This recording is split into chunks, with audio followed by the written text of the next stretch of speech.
दिल्ली और आसपास के राज्यों में अक्सर ये सवाल उठता रहता है, अक्सर ये चर्चा होती है कि आखिर नोएडा का ही विकास क्यों हुआ है, नोएडा का ही अधिक विकास क्यों हुआ है। इस सवाल को और स्पष्ट करें तो हम इसको ऐसे समझ सकते हैं, एक मैप के जरिए देखें, ये हमारा प्यारा भारत है और ये है न्यू दिल्ली, हमारे देश की राजधानी। इस राजधानी के आसपास के राज्यों को देखिए, राजस्थान भी है, आप मतलब दिल्ली से नज़दीक, हरियाणा भी है, उत्तर प्रदेश तो है ही, लेकिन उत्तर प्रदेश का एक ज़िला है और उस ज़िले का विकास अधिक हुआ है, उसी के बारे में हमें समझना है। क्या कारण है कि उसका विकास अधिक हुआ है? पहली बात कि नोएडा कोई जगह का नाम नहीं है। नोएडा में जो एक एक लेटर है NOIDA, उसका अपना फुल फॉर्म है और उसका मतलब है। मतलब को समझने से पहले इसके इतिहास के बारे में समझ लेते हैं। हुआ क्या था कि 1976 से पहले दिल्ली में एक क्षेत्र हुआ करता था जिसका नाम था ओखला।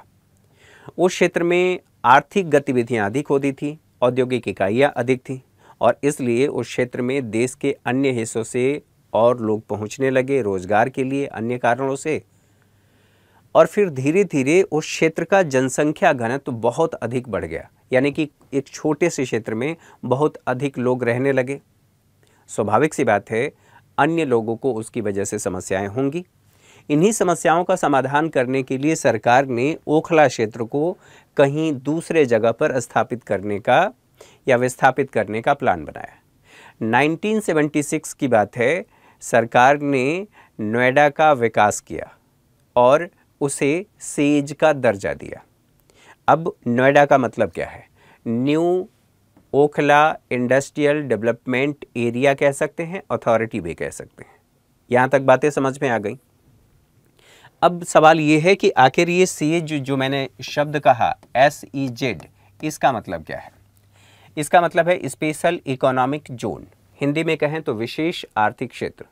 तो विशेष आर्थिक क्षेत्र भारत का नहीं है, भारत ने चीन से कॉपी किया है।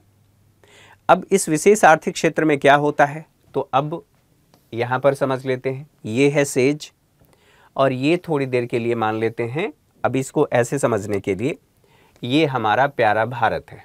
भारत के अंदर एक सेज एक क्षेत्र है और जितने आर्थिक कानून भारत के अन्य हिस्सों में लागू होते हैं या पूरे भारत में लागू होते हैं, वे सभी आर्थिक कानून यहाँ पर लागू नहीं होते।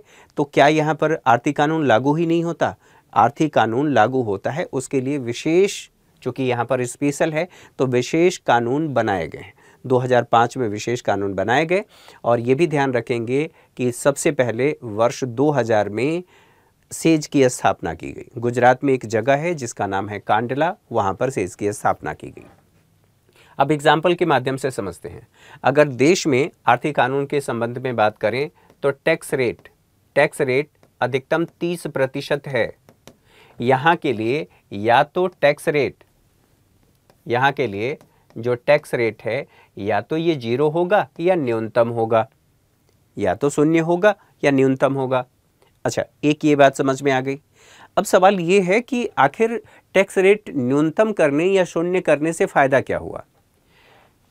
नोएडा क्षेत्र में IT सेक्टर और अन्य जो इकाइयां हैं वो अधिक स्थापित होने लगी, क्योंकि यहाँ की शर्त ये है कि अगर आप सेज के रूप में स्थापित कर रहे हैं या सेज के क्षेत्र में जा रहे हैं तो वहाँ पर विनिर्माण आप कर सकते हैं, यानी कि विनिर्माण से संबंधित गतिविधियों में आप जा सकते हैं, या फिर सेवा क्षेत्र में। जैसे मैं जो बोल रहा हूँ ये सेवा का एग्जाम्पल है, ठीक है। इन 2 कार्यों की अनुमति दी गई और अनुमति देने के साथ साथ ये कहा गया कि आप इस क्षेत्र में जो कुछ भी उत्पादन करेंगे उसका आप निर्यात करेंगे। कहाँ? विदेशों में निर्यात करेंगे। इसका फ़ायदा क्या होगा? पहली बात, हमारा निर्यात बढ़ेगा और निर्यात बढ़ेगा तो हमारा जो करेंट अकाउंट डेफिसिट होता है, चालू खाता घाटा जिसको कहते हैं, वो हमारा कम होगा और जो वस्तुएं आप विदेशों में बेचेंगे तो विदेशी मुद्रा की हमें प्राप्ति होगी और उससे हमारा विदेशी मुद्रा भंडार बढ़ जाएगा। दो फायदे हमने समझ लिया। अच्छा, टैक्स रेट कम होने से इस क्षेत्र में, सेज वाले क्षेत्र में अधिक मात्रा में, खास करके नोएडा की बात करूं तो विनिर्माण और जो आईटी सेक्टर की कंपनियां हैं वहां पर स्थापित होने लगी और इसलिए वहां पर रोजगार की संभावनाएं और वहां अवसंरचना का विकास, रोजगार तो बढ़ा ही, अवसंरचना का विकास हुआ। इसीलिए आप देखेंगे तो लोग कहते हैं कि नोएडा रहना ठीक है, वहाँ पर रोजगार की अपॉर्चुनिटी है, उसके साथ साथ वहाँ की सड़कें बहुत चौड़ी है क्योंकि सरकार ने आधारभूत संरचना या बुनियादी सुविधाओं का विकास करना शुरू कर दिया। तो पहली बात अगर समराइज़ करूं तो यहाँ पर जो गतिविधियाँ होती हैं, एक तो विनिर्माण की गतिविधियाँ हो सकती हैं और सेवा क्षेत्र की गतिविधियाँ हो सकती हैं। तो आप देखेंगे आईटी सेक्टर की कंपनियाँ नोएडा में अधिक हैं। अब इसकी उपयोगिता क्या है? एक तो हमारा निर्यात बढ़ रहा है, निर्यात बढ़ने के साथ साथ इस क्षेत्र में निवेश भी आकर्षित हो रहा है। निवेश आकर्षित होने के साथ साथ चूँकि कंपनियां वहां पर जाएंगी, विनिर्माण गतिविधियां होंगी, आईटी सेक्टर की कंपनियां होंगी, तो उनको सुविधाएं भी प्रदान करनी पड़ेंगी, अर्थात आधारभूत संरचना का विकास भी करना पड़ेगा। तो आधारभूत सुविधाओं का विकास भी हुआ, इसीलिए वहां की सड़कें चौड़ी है। यहाँ तक बात समझ में आ गई। रोजगार के अवसर तो बढ़े ही हैं, इस वजह से नोएडा का अधिक विकास हुआ है।